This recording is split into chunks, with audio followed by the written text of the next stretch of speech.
কারণ সকালে তেমন রান্নার ঝামেলা ছিল না, বিকালবেলা একটু খেলেছিল আর ছাদের উপর উঠে আর বসে বসে আমার সাথে জামা কাপড়গুলো গোছানো শিখছিল। তারপরে ঘরটাকে সন্ধ্যাবেলায় আমি ঝাড় দিই প্লাস ঘর মুছে নিই, কারণ আমার সারাদিনে 3 বার ঘর মোছা হয়, কারণ এটুকু ঘর তো বারবার করে না মুছলে ধুলোবালি ওঠে, সেই কারণে ঘরটাকে ঝাড় দিয়ে পরিষ্কার করে মুছে নিয়ে গায়ে জল ঢেলে স্নান করে ঠাকুরকে সন্ধে দেখিয়ে দিচ্ছি। হ্যাঁ, প্রদীপ কিছু কেনা হয়নি, শুধু ধূপটাই দেখাই। আর মাকে ধূপ দেখিয়ে আসার পর রাতেবেলা যেহেতু আজকে সোমবার ছিল নিরামিষ, তো সেই কারণে ভেবেছিলাম লুচি করবো আর একটু টক ঝাল মিষ্টি করে আলুর দম করবো।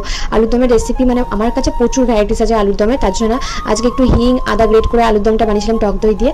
তোমরা এই রেসিপিটা ট্রাই করতে পারো, খুব ভালো লাগে নিরামিষ দিনে এই আলুর দমটা। তো যাই হোক, ফুল ভিডিও দেওয়া আছে চ্যানেলে। এই চ্যানেলে অনেকে জিজ্ঞেস করেছে দিদি বড় ব্লগগুলো কোথায় পাবো, তো আমি বলে দিই এই চ্যানেলেই পেয়ে যাবে শর্টসের মধ্যে। তো তারপরে একটু টিফিন খেয়ে চিড়ে ভাজা খেয়েছিলাম, তারপরে সব জলের বোতলগুলো ধুয়ে অর্ককে দিয়েছিলাম জল ভরতে, আর একটুখানি বরফ ভরে দিলাম ফিল্টারটার মধ্যে, জলটা ঠান্ডা হবে বলে। আর এদিকে আলুর দমটা বসিয়ে দিয়েছি। তারপর তো এখানে সব রাত হওয়ার পর লুচিগুলো সব মানে আস্তে আস্তে বিলে নিয়ে আমি এখানে ছেঁকে নিচ্ছিলাম, আর প্রত্যেকটা লুচি জান তাই আজকে ফোলে নিই। তবে অর্কর খুব ভালো লেগে